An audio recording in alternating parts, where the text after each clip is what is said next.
नमस्कार, गुड़गांव वाली blogs channel पर आपका स्वागत है। पिछली वीडियो में मैंने आपको बताया था कि शिवजी महाराज की परिक्रमा क्यों नहीं करनी चाहिए। माता पार्वती ने शिवजी को जो श्राप दिया था, जिस वजह से हम शिवजी महाराज की परिक्रमा नहीं कर सकते। आज की वीडियो में मैं आपको प्रसाद बांटने से संबंधित बातें बताऊंगी। कहते हैं कि प्रसाद भगवान के लिए बांटा जाता है। हम भगवान से कुछ मांगते हैं, उसके लिए हम प्रसाद बांटते हैं। ये हम बोल देते हैं कि हमें भगवान हमारे साथ ऐसा हो या हमारा ये काम हो, हम इसके लिए आपका प्रसाद बांटेंगे। पर उसके पीछे एक कारण और है जो मैं बताती हूँ आज आपको, कि प्रसाद को कितने समय तक, कब तक बांटना चाहिए। उसके बाद प्रसाद भूतों का हो जाता है। कहते हैं कि प्रसाद भगवान के लिए बांटते हैं। एक कथा के अनुसार एक दिन भगवान भोलेनाथ के आगे भूत पिशाच आकर कहने लगे कि हे बाबा, हमारा तो कोई सृष्टि पर अस्तित्व ही नहीं है। हमसे लोग वैसे भी भागकर आपके पास आते हैं, आपको फल फूल प्रसाद तक चढ़ाते हैं, पर हमारा तो कहीं किसी जगह सम्मान ही नहीं होता। हम आपका प्रसाद तक हाथ नहीं लगा सकते। ऐसा क्यों? अगर हमारा जीवन है, हम कहीं हैं, तो हमें भी प्रसाद का अधिकार दो ना। भगवान भोले तो भोले थे, उनकी बातों में आ गए। उन्होंने पूछा, मैं कैसे दूं?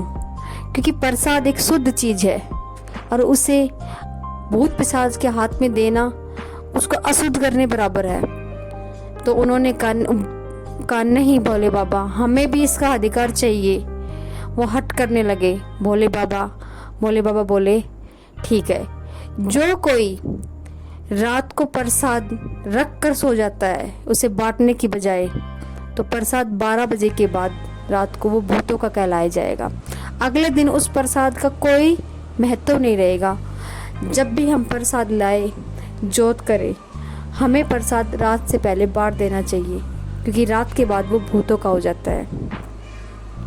इसलिए कहा जाता है कि प्रसाद जब लाए तो हमें हमेशा बांट देना चाहिए, कि प्रसाद जब वो रखा रह जाता है तो उसका कोई महत्व नहीं है, वो भूतों का हो जाता है, वो भगवान के लायक नहीं होता, वो अशुद्ध हो जाता है। आज की वीडियो में मैं बस यही कहना चाहती थी। एक और बात मैं कहना चाहती थी, उसके लिए मैं हेडलाइन या फिर थंबनेल्स लगा सकती थी, पर मैंने वो नहीं लगाया, क्योंकि किसी को मेरी बात से शायद बुरा भी लग सकता। उसके लिए मैं पहले ही माफ़ी मांगना चाहती हूँ। पर मैं एक बात ये ज़रूर कहना चाहूँगी प्रसाद के लिए। कहते हैं प्रसाद जब बांटे ना, तो एक क्वांटिटी में बांटना चाहिए। हम प्रसाद ये करके नहीं बांट सकते कि उसको ज़्यादा दे दिया या उसको कम दे दिया। हमें प्रसाद हमेशा एक इक्वल उसमें देना चाहिए। कहते हैं कि प्रसाद का सबसे बड़ा वो कहा जाता है, महत्व कहा जाता है। प्रसाद ही डिपेंड करता है इंसान की सोच पे या भगवान के आगे हम क्या कर रहे हैं। जब भी हम प्रसाद बांटें, चाहे वो हमारा कोई भी सगा संबंधी हो या फिर कोई पत्नी हो, किसी की बहन हो, या वो कहे कि ये प्रसाद मुझे बड़ा ही अच्छा लगता है, आप मुझे और दे दीजिए, नहीं, आप उसको और ख़रीद के दे दीजिए। लेकिन जब बांट रहे हो आप, तो उस समय उसको उतना ही दीजिए जितना आप हर व्यक्ति को दे रहे हैं। सबको एक समान प्रसाद दीजिए।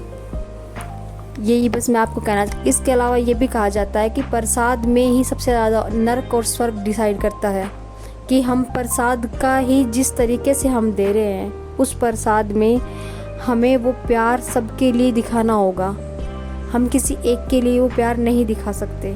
इसलिए कहा जाता है कि प्रसाद हमेशा एक ही क्वांटिटी में बांटना चाहिए, फिर चाहे कैसा भी हो।